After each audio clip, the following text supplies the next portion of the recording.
In today's show, we're going to talk about some potential Saquon Barkley replacements because unless you've been living under a rock, it's not looking too good with this current contract situations with Barkley and the New York Giants. They have just over a month between the July 17th deadline where if a long-term deal is not done, Barkley has to play on the franchise tag. You're watching Giants Now by Chat Sports. I'm your host, Marshall Green. Before we get rolling, I want you guys to get involved down in the comments section. Will Saquon Barkley play week 1? I think it's a fair question because he did bring up the idea of holding out and sitting out the regular season. What do you think? Type Y for yes, type N for no. And I do know this. If and when we get a Saquon Barkley update, we're going to be getting you guys a video as soon as possible. We put out Giants videos every day here on the channel. And if and when, on July 17th, we're probably going live July 17th. If a deal has not been done, we saw it go up to the wire with the Daniel Jones deal. And I'm expecting the same. We're going to keep you up to date all the way up until the 11th hour. So hit that sub button right now. So let's start with looking at the depth chart. Because I believe if Saquon Barkley does not play for the New York Giants this season, it's most likely going to be an internal option as a replacement. And I think it's going to start between Matt Breida and Eric Gray. You also have Gary Brightwell on the roster.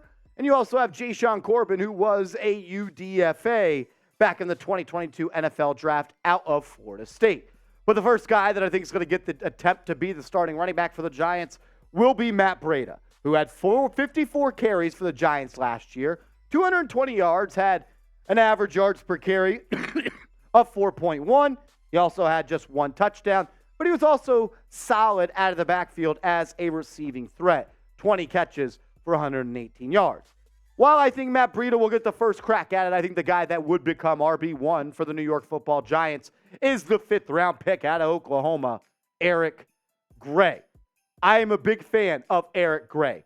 Kind of reminds me a little bit of Kareem Hunt in the sense that he's a physical runner, he's a violent runner, he's good in between the tackles, he makes the first guy miss more often than not, and he's a good pass catcher out of the backfield. Last year for the Sooners, 33 catches, 229 yards, 11 total touchdowns on 213 carries for almost 1,400 yards, 6.4 yards per pop. Eric Gray would be my number 1 Saquon Barkley replacements, but if we're looking at external replacements, I think the first guy up is the one that was just cut by the Minnesota Vikings, and that is Dalvin Cook. Dalvin Cook is a free agent. He is free to sign wherever he wants, and reports are coming out that he is not going to sign a deal for less than $6 million. When you talk about why the Minnesota Vikings moved on from Dalvin Cook, it's not the raw stats. It's not the fact that he had 8 touchdowns and almost 1,200 yards. But look at the yards per carry, 5.1, 4.7, 4.4. Dalvin Cook was literally a guy that had a long run or he was stopped at the line of scrimmage. His average yards per expected are in the negative. He's a good player, not a great player, and that's why Minnesota moved on. That's why they regret giving him that contract extension. Cook might be cooked, to be quite frank with you.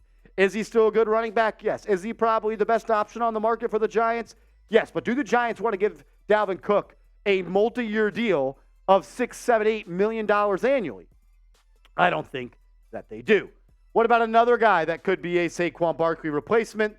And we're talking Ezekiell Elliott. Like Dalvin Cook, Zeke's not that guy anymore. Look at his yards per carry. That's probably the most telling stat of all stats for running backs. And Zeke's just posted a career low. He went from 4.5 yards per carry to 4, to 4.2, down to 3.8. Still had 12 touchdowns, but on 231 carries, the guy didn't even have 900 yards. Ezekiell Elliott, much like Dalvin Cook, is cooked. There's a reason that we are talking about Ezekiell Elliott as an NFL free agent in the middle of June. He's just not that guy anymore. And while I don't think Saquon is cooked like Zeke, I do admire the fact that the Dallas Cowboys had the internal mindset to move on from someone who was the face of that organization for quite some time. So I want to ask you, if you had to pick a running back to sign between these two guys, who would it be? Man, this would have been cool in 2018. Type EE for Ezekiell Elliott or DC for Dalvin Cook. Another guy that I would be really, really interested in if he actually wanted to come play on a reduced contract is Kareem Hunt. I'm a fan of Kareem Hunt. I like how he runs in between the tackles. I think he's a downhill runner, and I think he would fit the system for the New York Giants. One, because he's a hard runner. He breaks tackles. But two, he's a good receiving threat. Over 200 yards this past year, 4 total touchdowns. But look at the yards per carry, 3.8. And you can't say he played behind a bad offensive line because it's the same line that Nick Chubb played behind. Good player, not a great player anymore. Someone, though, that the Giants may have to look at if Barkley holds out. Another guy that I can't believe is a free agent at this point in his NFL career is Kenyan Drake. I liked Kenyan Drake a whole lot coming out of Alabama, and I actually think he has the most gas left in the tank among the players pictured. When you talk about what he's done, he has the least mileage, that's for sure. Just 172 carries over the last 2 seasons. But this last year in Baltimore, he had some spunk, and he actually tore up the New York Giants when they played against him in that game that Kayvon Thibodeau had the game-winning strip sack against Lamar Jackson. 109 carries this year for Drake, 482 yards, 4.4 yards per tote. I can get behind that. And he also had 4 touchdowns. But the reason I like Drake the most is he's also good out of the backfield. In the last 4 years, Drake has 122 receptions for 862 yards and 2 touchdowns. I think he's a guy that would fit really well in a Mike Kafka offense. We have a couple more running back options to talk about if Barkley does hold out and the Giants need a replacement. But first, we got an awesome deal for you guys out there. Last week, we were telling you about a deal where you can get 2 T-shirts for $29. Now, we're talking about a hat and a T-shirt for $23.99. You can't beat that right there. Go to chatsports.com/Giants hat combo. Chatsports.com/Giants hat combo. This deal isn't going to last forever, especially not at that number. So go down in the comments section and click this link and get to shopping. The last running back we're going to talk about in today's video as a potential Barkley replacement is Leonard Fournette. Playoff Lenny? Lombardi Lenny? He's just not that guy anymore. Notice that every running back stat that we have showed you outside of Dalvin Cook and Kenyan Drake, their yards per carry start with a 3. And when that's the thing, when you don't average more than 3.9 yards per carry, you're going to be a free agent late in June. And all of these guys are. What I do like about Leonard Fournette is, though, he can run in between the tackles. And I don't know if it's because of the Tom Brady effect. The guy has a lot of catches out of the backfield as well. 73 catches last year for 523 yards. But as cool as all of these running backs would have been in 2020, it's 2023. None of these options are appealing. But just because the options outside of the Giants are not appealing, that does not mean that I have to give Saquon Barkley a deal that I, Joe Schoen, deem as not valuable. I'm not going to let Saquon Barkley back me into a corner.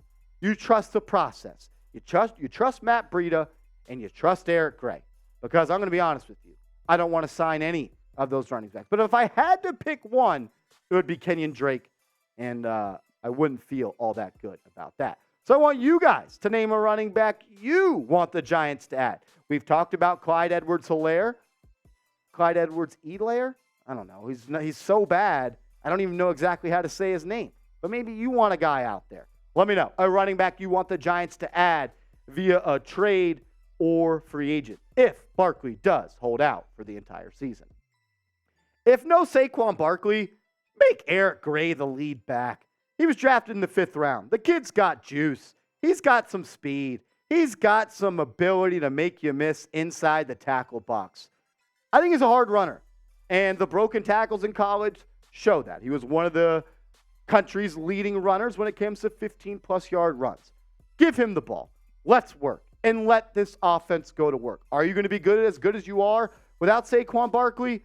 No. Do I think this even becomes an opportunity?